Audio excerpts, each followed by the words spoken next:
السلام علیکم۔ ریڈیو قطر سے پیش خدمت ہے آج کا پہلا نشریہ فرزانہ صفدر کی زبانی، اور پہلے اہم خبروں کا خلاصہ۔ وزیر اعظم و وزیر داخلہ نے حمد انٹرنیشنل ایئرپورٹ کی نئی توسیع کا افتتاح کیا اور براعت الجنوب اور ہمارا شہر نامی پروجیکٹس کا دورہ کیا۔ نائب وزیر اعظم و وزیر مملکت برائے امور دفاع نے ورلڈ کپ کی حفاظت کے لیے بحریہ کی تیاریوں کا جائزہ لیا۔ قطر نے لیبیا کے پولیٹیکل ٹریک اور تمام ایسے سولوشنز کی حمایت کا اعادہ کیا ہے جو لیبیا کی وحدت اور اس کے استحکام کی حفاظت کر سکیں۔ روسی فوجوں نے خیرسون سے اپنے انخلاء کا آغاز کر دیا ہے۔ یہ تھا آج کی اہم خبروں کا خلاصہ، اور اب پیش خدمت ہے آج کا پہلا مفصل نشریہ۔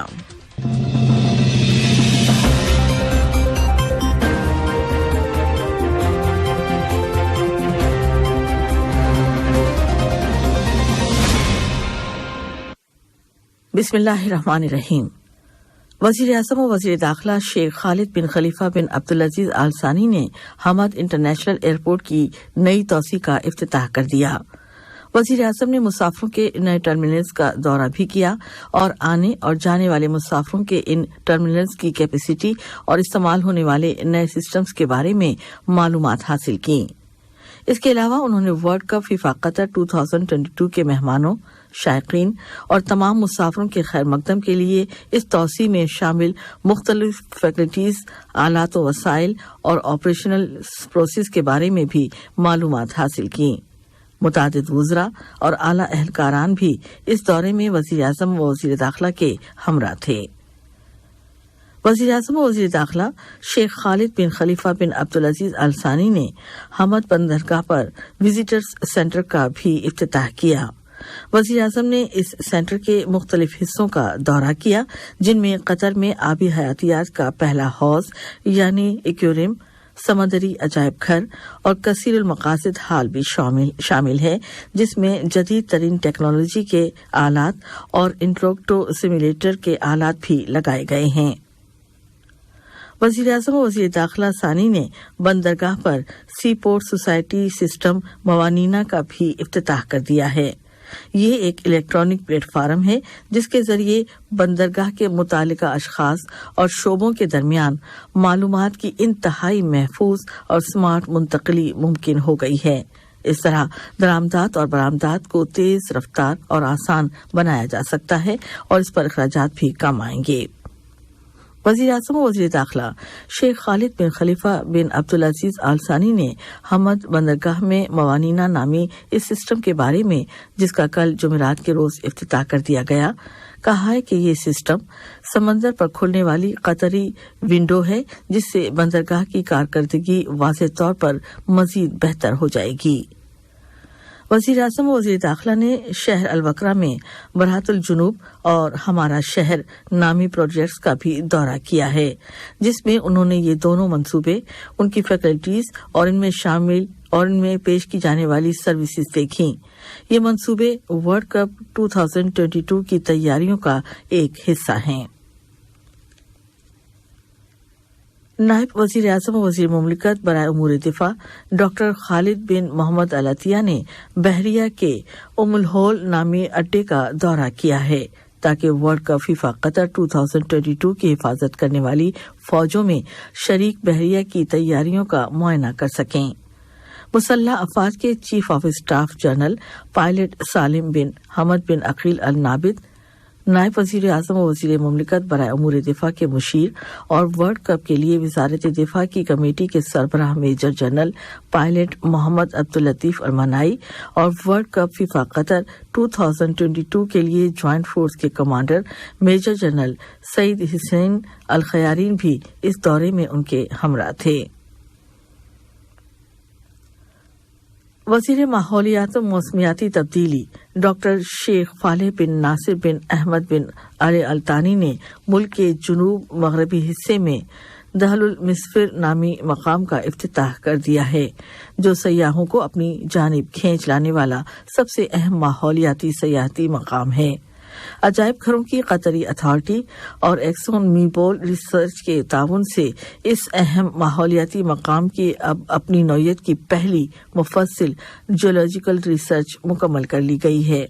وزیر ماحولیات و موسمیاتی تبدیلی نے کہا ہے کہ دہل المصور کا افتتاح ملک میں ماحولیاتی سیاحت کے انیشیٹو کے مطابق ان کی وزارت کی حکمت عملی کا نفاذ ہے۔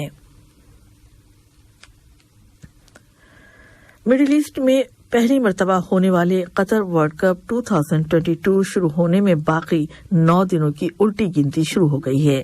اب اس مونڈیال قطر کی پہلی وسل بجنے کا جہاں شدت سے انتظار کیا جا رہا ہے تو قطر کی تیاریاں بھی مکمل ہیں۔ قطر نے اس ورلڈ کپ کے دوران بہت سے دوسرے دلچسپ ایونٹس اور پروگراموں کا بھی اہتمام کیا ہے اور اس چیمپئن شپ کے مہمانان 8 مختلف مقامات پر 90 تقریبات اور ایونٹ سے محفوظ ہو سکیں گے، یعنی ان سے لطف اٹھا سکیں گے۔ اقوام متحدہ کی تنظیم برائے تربیت، سائنس اور ثقافت یونیسکو میں عرب گروپ نے سفیروں کی سطح پر قطر کو مبارکباد دی ہے کہ وہ ورلڈ کپ فیفا قطر 2022 چیمپئن شپ کی میزبانی کر رہا ہے اور اس اہم ترین ایونٹ کی بہترین میزبانی کے لیے قطر کی حکومت کی جانب سے کی جانے والی کوششوں کی بھی تعریف و ستائش کی ہے، جبکہ ان کوششوں میں پائیدار ترقی کے مقاصد کو پیش نظر رکھا گیا ہے۔ عربی گروپ نے مزید کہا ہے کہ قطر میں اس نمایاں اور اہم ترین ایونٹ کا انعقاد اسپورٹس اور مختلف ثقافتوں کے لحاظ سے علاقے کے تمام ملکوں کی کامیابی ہے۔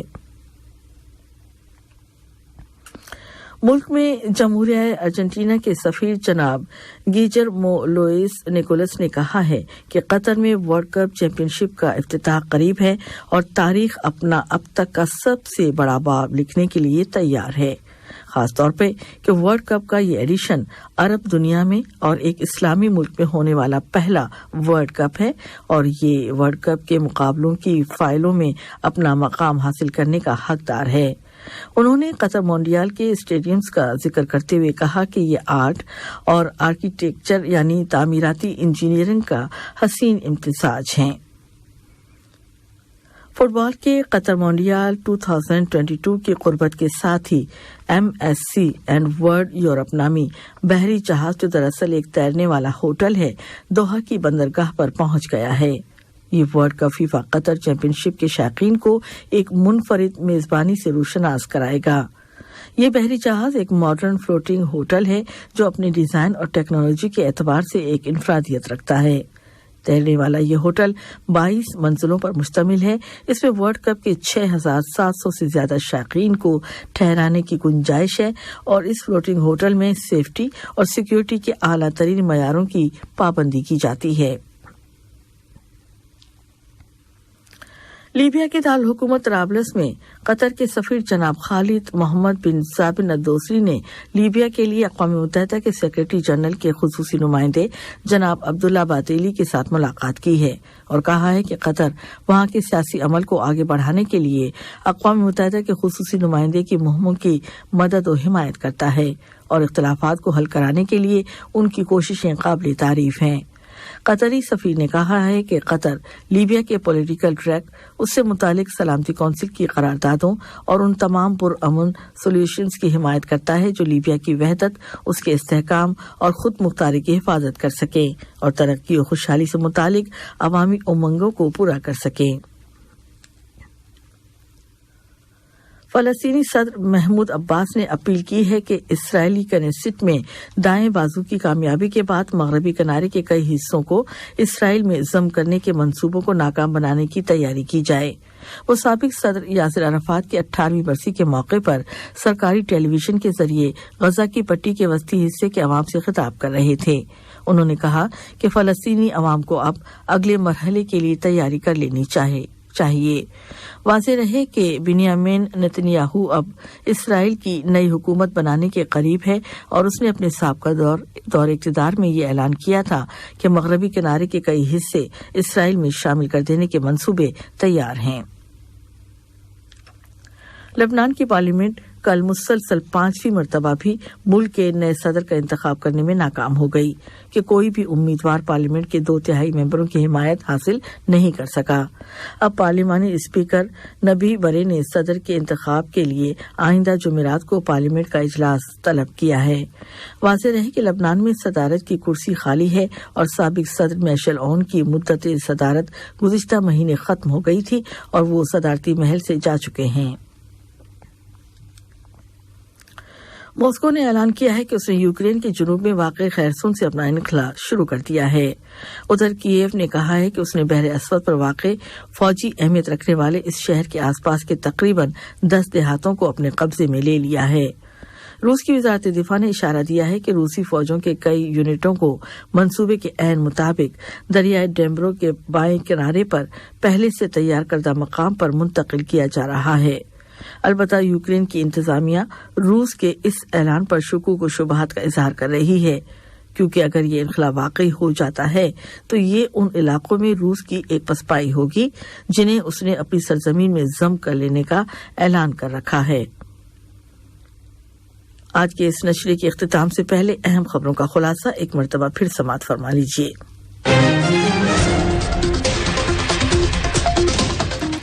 وزیر اعظم و وزیر داخلہ نے حمد انٹرنیشنل ایئرپورٹ کی نئی توسیع کا افتتاح کیا اور برحت الجنوب اور ہمارا شہر نامی پروجیکٹس کا دورہ کیا۔ نائب وزیر اعظم و وزیر مملکت برائے امور دفاع نے ورلڈ کپ کی حفاظت کے لیے بحریہ کی تیاریوں کا جائزہ لیا۔ قطر نے لیبیا کے پولیٹیکل ٹریک اور تمام ایسے سولوشنز کی حمایت کا اعادہ کیا ہے جو لیبیا کی وحدت اور اس کے استحکام کی حفاظت کر سکیں۔ اور روسی فوجوں نے خیرسون سے اپنے انخلا کا آغاز کر دیا ہے۔ ریڈیو قطر سے آج کا پہلا نشریہ اپنے اختتام کو پہنچا۔ نیوز روم سے سفر رحمان اور فرزانہ صفدر کو اجازت دیجیے۔ اللہ حافظ۔ ہمارا دوسرا بلیٹن شام 7:30 بجے پیش کیا جائے گا۔ سنتے رہیے FM 107